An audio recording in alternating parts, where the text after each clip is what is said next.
Sanibonani, umqeqeshi wensizwa. Kunomfowethu ongibhalela i-email la. Umfowethu istory sakhe ngiyarelate kusona kakhulu ngoba yabona nami ngibile sothandweni nomuntu engazi kahle kamhlophe ukuthi unendoda yakhe yabo. But ngokwenza amaphutha athize ngigcine nami sengiba kwi-entanglement yabo, noma phecelezi umphicaphicwano. Yasho njalo ke enye insizwa kwivideo yathi umphicaphicwano yabo. So ke istory sakhe ngiyarelate kakhulu kusona. Ngithe mangisifunda ngabona ukuthi hey exactly nami isimo engangabhekana naso before yabo. So ke ubebhala i-email kumfowethu ke ngoba kunomehluko phakathi komuntu obhala i-email nomuntu ongibhalela ku-Facebook yabo. Ku-Facebook into engimele uyazi ngo-Facebook khona wonke umuntu, khona zonke ingane lezi eziloze ngibuza imibuzo ebhedayo lapha yabo.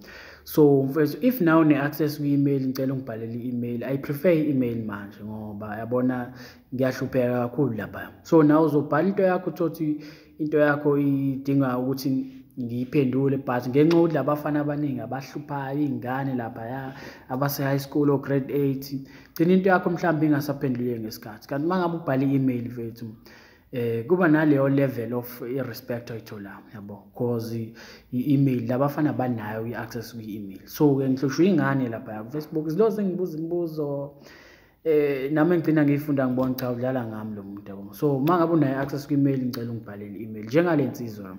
And abantu abasangibhalele kwi-email abantu obona lo muntu ngisho ifunda into yakho yabo, lo muntu uyakwazi ukusummarize into yakhe kahle ayibhale nje ama-paragraph ambalwa, 1 or 2 paragraph yabo. So ungangibhalela i-page lonke, ngeke ngilifunde lonke i-page lonke, summarize into yakho kahle ukuze nami ngizokwazi uma ngiyifunda ngithole sonke isithombe but paraphrase kahle yabo into yakho yabo.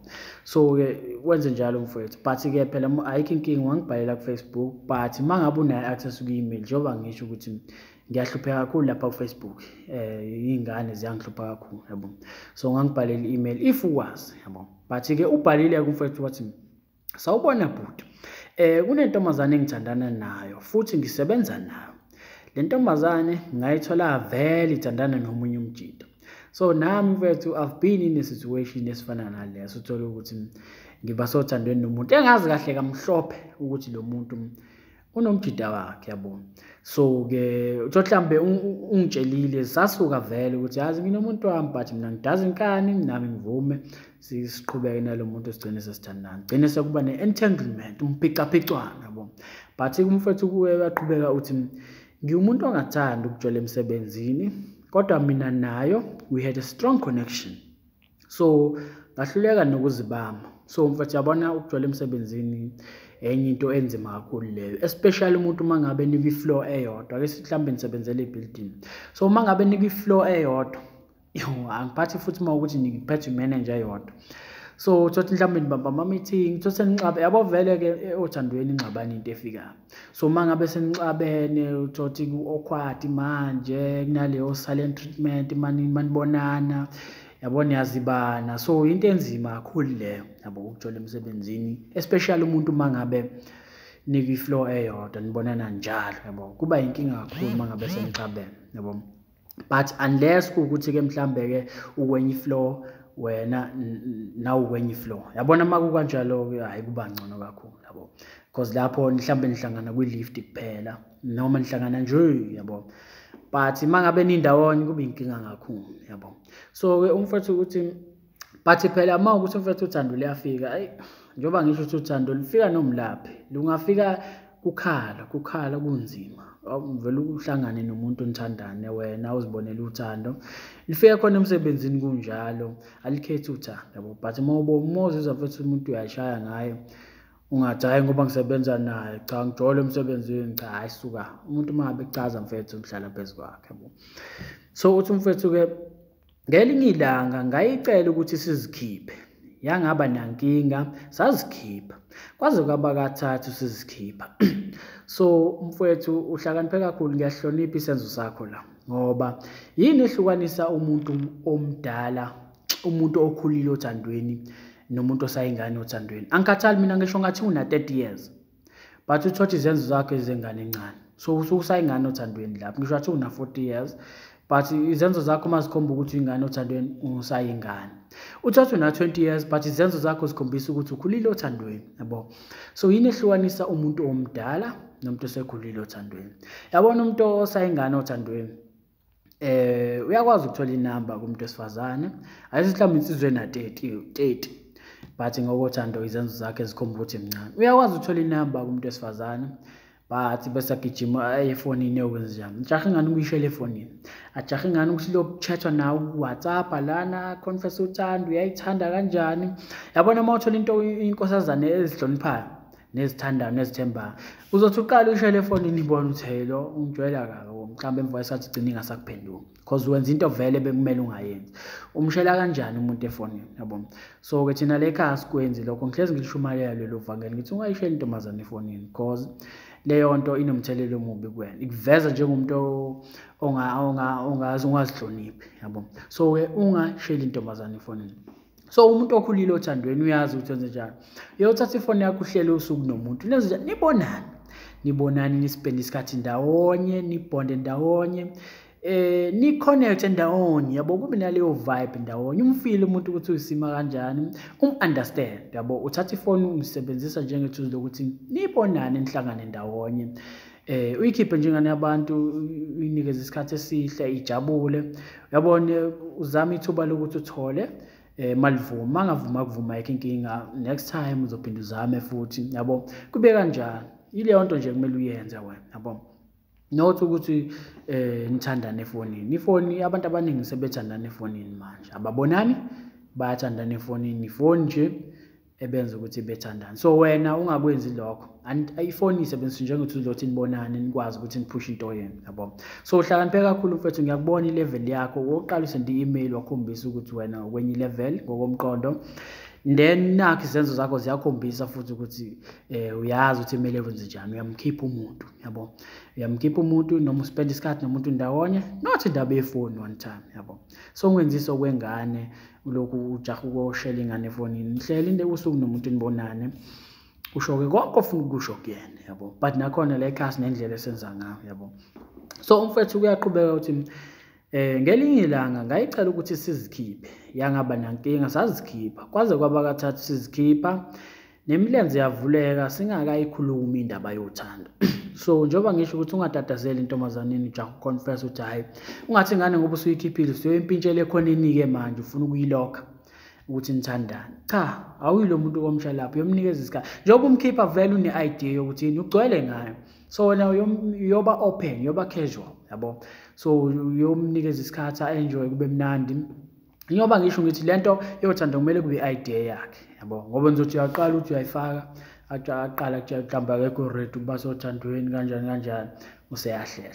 Kanti wena mangabe umnikeza ithuba ukuthi kube yena udecide ukuthi uzimiseleni kuba sothandweni noma uzifunela umuntu nje azokuthi aspend isikhathi naye. Uyena kumele adecide yonke leyo nto kungabi wena yabo. So mangabe uyikhiphile ingane iba casual naye ungayimpintshela ekhoneni ujaha ukuyilokha because umuntu kumele umuntu esifazane ekuthanda kuyena lakheka kancane.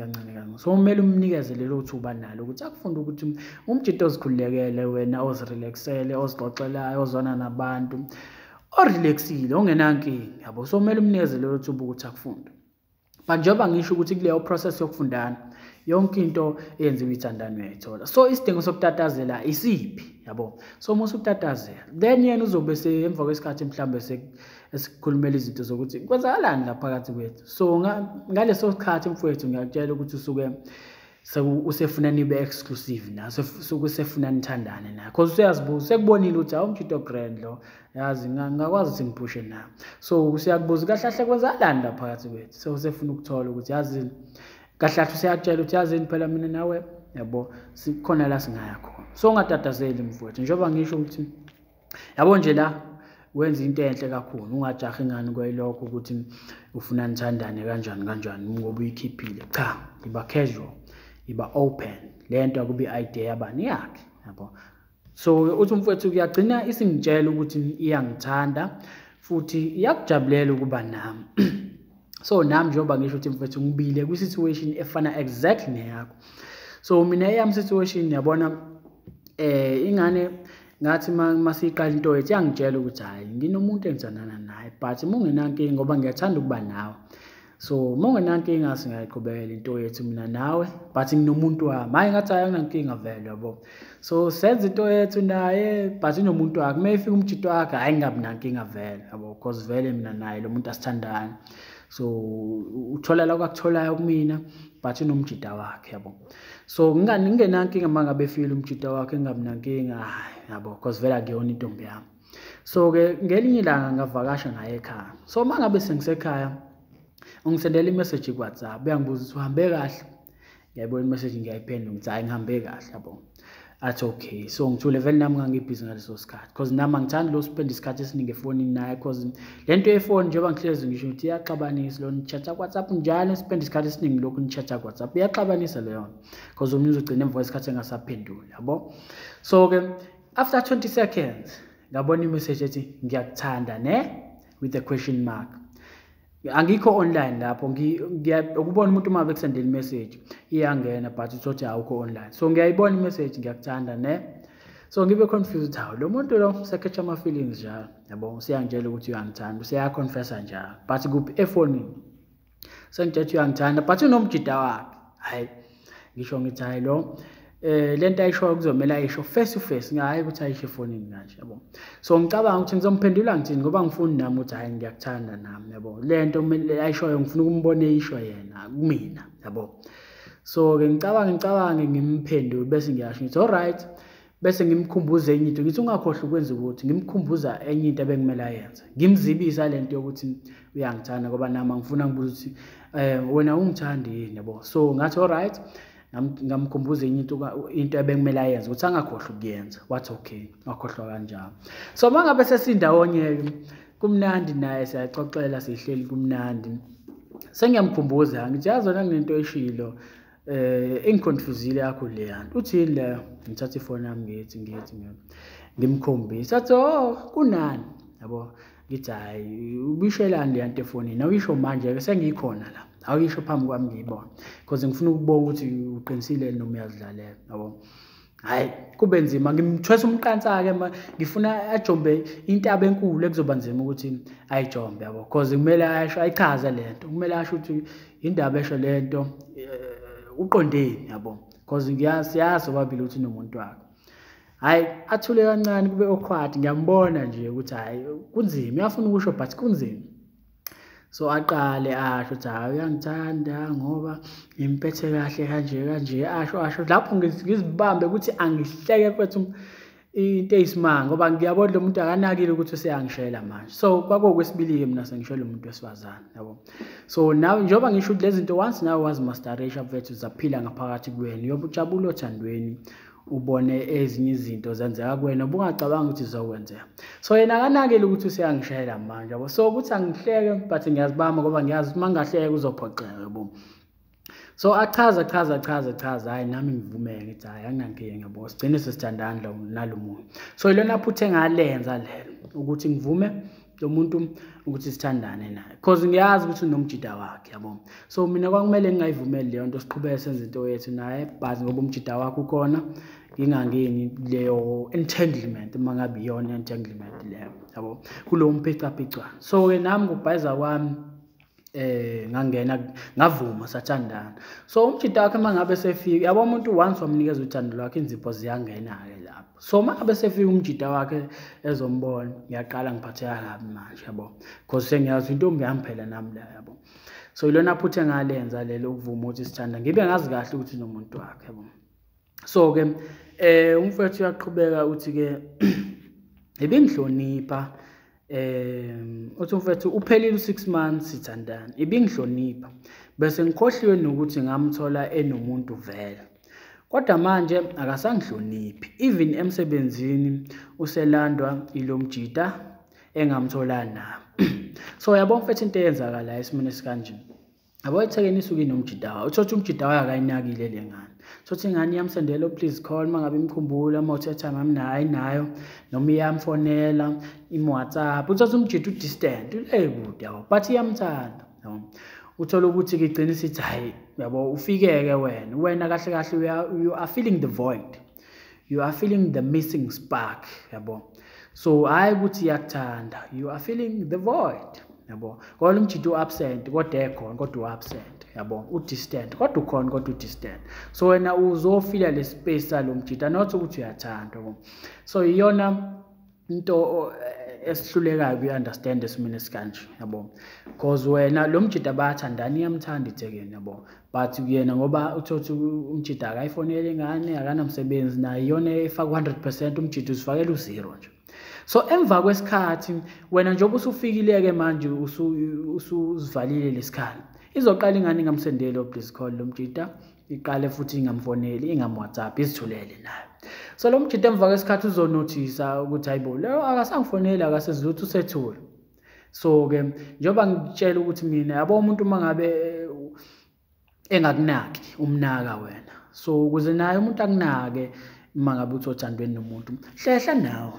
The moment uhlehla uzonothisa ukuthi hayibo akusenzeki ukuthi abuye. So nalo mjida wenze njani, ubuyile-ke manje ngoba le Thekwini ayisamthidi manje, usukhona phela wena, isimna iyajabula iThekwini, angithi iphatheke kahle. So nomjida uyaqala uyabuya manje phela ukuthi hayibo konje nginomuntu phela, siyakhumbula konje nginentombi, yabo. So ngithama esebuya-ke iThekwini phela iyamthanda lo mjida, wena kahle kahle you were feeling the missing spark, you were feeling the void, yabo. So-ke the time lo mjida esekhona, ese-present, ese-hands on, indaba yakho manje hayi awumancane wena, ubuyele eceleni, yabo. Umjida usekhona. Kanti iThekwini yenze njani kuwena? Ibisikufaka othandweni ukuthi nenze njani, nithandane, okuyinto nawe bekumele uyi-avoid ukube bewazi, ungakuvumeli lokho, ukuze umjida wakhe mangabe sebuya ungabi nankinga vele ngoba uyazi ukuthi hayi yabo anithandani vele naye, nisuke nenza lokho enikwenzayo, yabo. So-ke ilona phutha elenzeka leni, noma ngibona ukuthi walenza, yabo, ukuthi nivume nithandane nomuntu owazi kahle ukuthi umuntu wakhe. Because mangabe sebuya lo muntu, wena uzothi uma uzohlehla kancane indaba yakhe izoma kancane, yabo, because awusabalekile, nangobalekile usebuyile phela manje.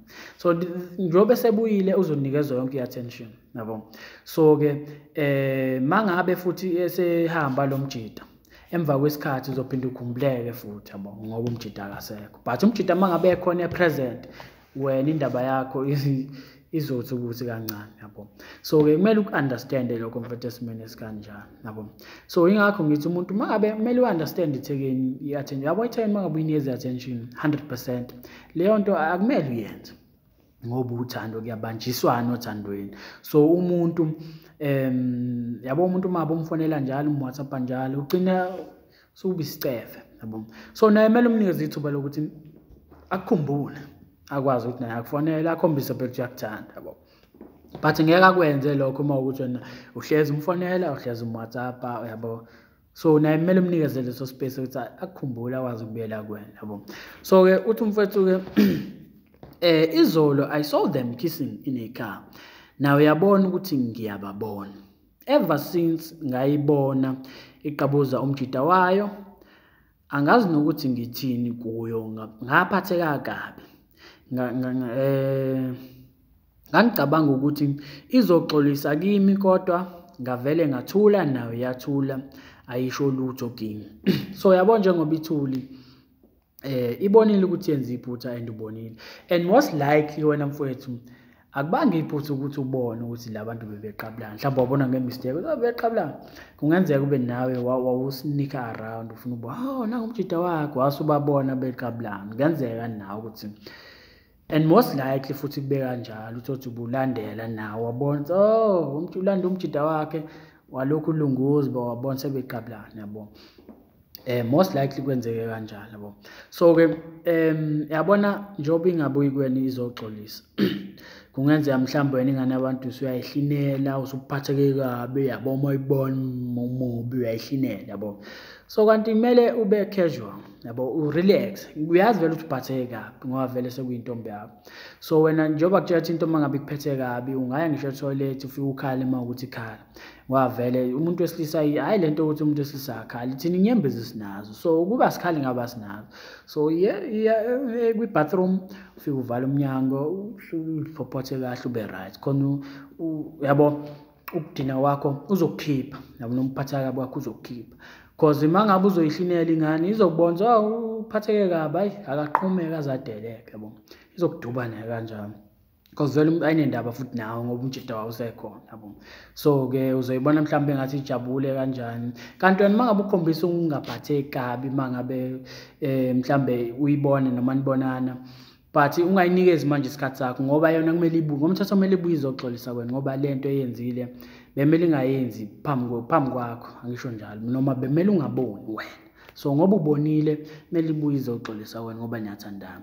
So ke wena iphutha ongalenza la ukuthi esimene sikanje uya kuyona uyiconfront, ukhulume nawe uthi yazi yini wena ngikubonile uniqabulana manje yini ubuyenzelani lo. Cha, zithulele wena mfethu engathi awubonanga, ngathi akwenzanga ngalutho, uzithulele, ungamfoneli ube uthula uthi nya kwalo mjida yabo uthi ubuyile manje 100%. So umuntu umjida mangabe ubuyile 100% and now uyaqhubeka futhi uzothwesa omunye umthwalo phezulu, izogcina sikuhlehlisa ke forever manje yabo. So relaxa wena, lo muntu usazobuya, ma urelaxa kahle ungezi lutho, but mekubingelela uvume uziqhubekele lento yakho, umthethe njengomuntu onormal manje, uzobona ukuthi hayi khona ungahambi kahle phakathi kwenu, akulungise, abuya azoxolisa, akulungise yabo. So yona into ekumele uyenze, but once wenza iphutha lokuthi wabuyela kuyena, noma uyamfonela noma uyamwhatsapp noma uyakuyena uyomconfront, okwazi ukuthi ke ngeke sakuhlonipha lo muntu ngoba uzokutshela uthini waphela uyazi ukuthi nginomuntu wami yabo. So ngeke asalibona iphutha lakhe lapho, kanti kumele alibone yabo. So ke konke kuleli kuwena mfethu uthi awazini ukuzibamba esimene esikanje, njengoba ngisho ukuthi uma ungabe uyinsizwa yale ikhaya lenjabulo leli, njengoba kuthi sihlukile thina la. So kumele ukwazi ucontrol ama emotions akho ngendlela efanele yabo. So ke uthi mfethu mina ngibona ngathi ayingithandi ngoba since ngayibona akaze ngiyifonele nayo, akaze izihluphe futhi manje ngiyafisa ukuyiyeka but ngiyahluleka ngoba ngiyibona njalo emsebenzini. Thatha i-leave for 2 weeks at work ngoba ngifuna ukukhohlwa yiyo kodwa ngiyahluleka. So yabona ke manje ukuthi lento siyakulimaza. So ukuthatha i-leave kahlahla kumele uyithathiswe yona, kumele uyithathe ngoba uzithathela wena ufuna ukuyiphumulela yabo. So ukuthi wena mhlambe usu-away kuyona nisabonani, still ikhona ifoni, usokwazi ukuthi uthathe ifoni yakho uyifonele. So asikho isidingo sokuthi uthathe i-leave ngenxa yokuthi mhlawumbe uzama ukucasha kuyena ukuze mhlawumbe izokukhumbula. Cha, wena into ekumele uyenze, lo muntu umtreat umuntu onormal, ungabusamnikeza isikhathi sakho, khuluma nje uma ukuthi uyakubingelela vuma, but ungamnikeza isikhathi ukuthi lo nikhuluma kanjani. Cha, because uzonothisa nawe ukuthi yazini kahle kahle kunento wrong ekumele ayilungise, because vele lo muntu bekujabulela ukuba nawe, usho nawe umphatha kahle, but wena usuzitreat njenge-boyfriend yakhe 100%, ekubeni ubuwazi kahle ukuthi khona u-100% okhona, but lo 100% ubu-actisa oka-50%. So ke wena kubu-50% nalo mjida o-50% ko-100%. So lo mjida o-100% unothisile ukuthi yazi khona obengasenzeki manje yabo. So wabuyela emuva, wabuya wa-100%. So wena usu-0%. So wehlehla-ke no-0% wakho ukuze uzogena i-respect yakho, ekwazi lo muntu ukuthi aqondise izinto ngendlela efanele. So into ekumele uyenze ileyo mfethu. So ke uthi-ke okungiphatha kabi kakhulu ukuthi ijabulile yona ngaphandle kwami, cela ukubuza ngingenza njani ukuze ngikhohlwe yiyo. So njengoba ngisho ukuthi lo mjida mangabe sakhona esa 100%,